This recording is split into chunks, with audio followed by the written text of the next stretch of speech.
السلام عليكم، ازيكم عاملين ايه؟ يا رب تكونوا بخير. النهارده هنعمل مع بعض كيكه الطاسه. كيكه سهله جدا وسريعه، او كيكه ربع كوبايه. مكوناتها سهله، وكيكه هشه جدا وطريه. جالنا ضيوف على فجأة وما عندناش اي حلو نقدمه لهم. الكيكه دي كفيله ان احنا نعملها في ربع ساعه وهتعجبهم جدا. وهعرفكم كمان طريقه صوص الشوكولاته الاقتصادي. اهم حاجه بقى لايك للفيديو، واشتراك لو لسه ما اشتركتوش. اول حاجه حطيت في بوله بيضه بدرجه حراره المطبخ.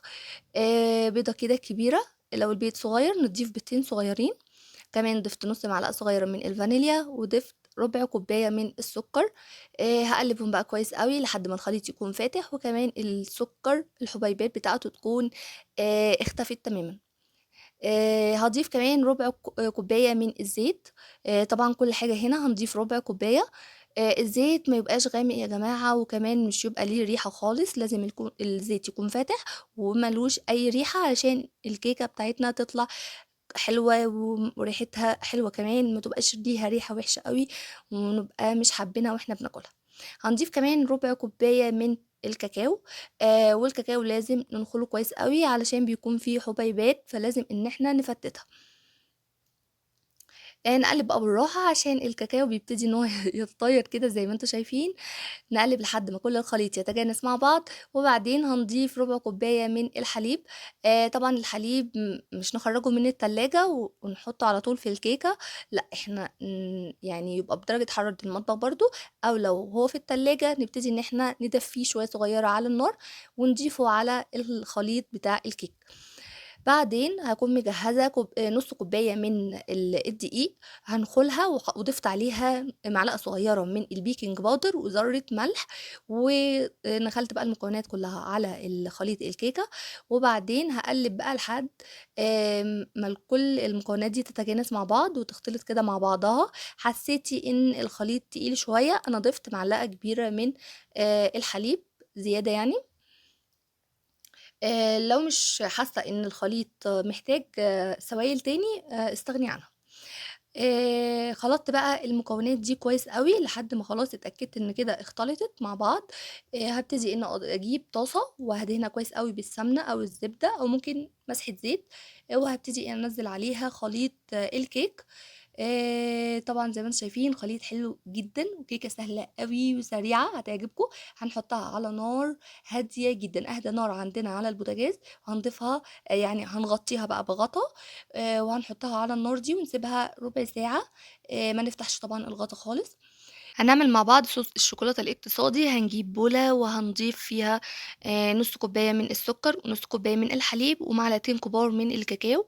اقلب الاول الكاكاو كده على الهادي يعني علشان مش يتطاير معايا. ونعمل بقى بالمضرب. الافضل كمان ان احنا نعمل الخلاط. يعني احنا مش عندنا مضرب هنستخدم الخلاط. انا عن نفسي ضربت شوية بالمضرب، وبعدين حطيت في الخلاط لقيته أسرع بكتير. إما بادوّب بقى السكر مع اللبن. هابتدي إني أنزّل الزيت شوية بشوية زي سرسوب كده لحد ما كمية الزيت دي تخلص تمامًا. وبعدين هابتدي إني أضرب بقى المكونات دي كلّها مع بعض لحد ما الصوص ده يتقل معايا، يتعمل معايا صوص شوكولاتة رهيب جدًا هيعجبكم أوي. يعني طعمه كمان حلو أوي والكاكاو ريحته جميلة وطعمه كمان حلو جدًا. أهم حاجة نستخدم كمان نوع كاكاو كويس علشان يطلع معانا الشوكولاتة دي بنتيجة أحلى طبعًا. بُصّوا القوام بتاعها رهيب، حلو أوي، وكمان لو عايزين نخفف القوام ده ممكن نزوّد شوية من الحليب. الكيكة هنا استوت معايا بعد ربع ساعة. بُصّوا ما طلّعتش أي حاجة على العود الخشب. كمان هشة جدًا.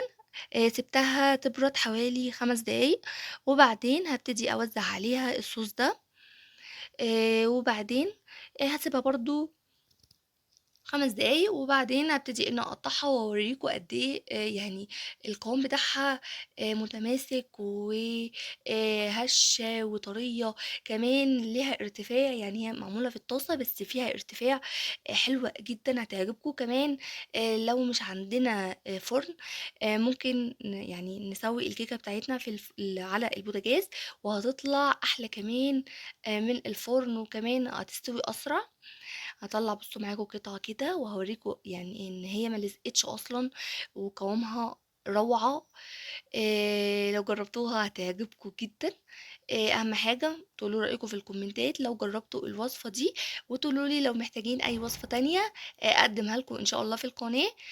ولايك بقى وشير وسبسكرايب للفيديو عشان أعرف إنه هيعجبكم، عشان قناتي تكبر ب يعني بيّا وبيكم. ممكن كمان نعمل الكيكة دي لو إحنا حابين إن إحنا نعمل كمية صغيرة مش كبيرة، وكمان بتتعمل بسرعة جدًا وطعمها أحلى بكتير، يعني طعمها روعة. يا رب بقى الفيديو يعجبكم.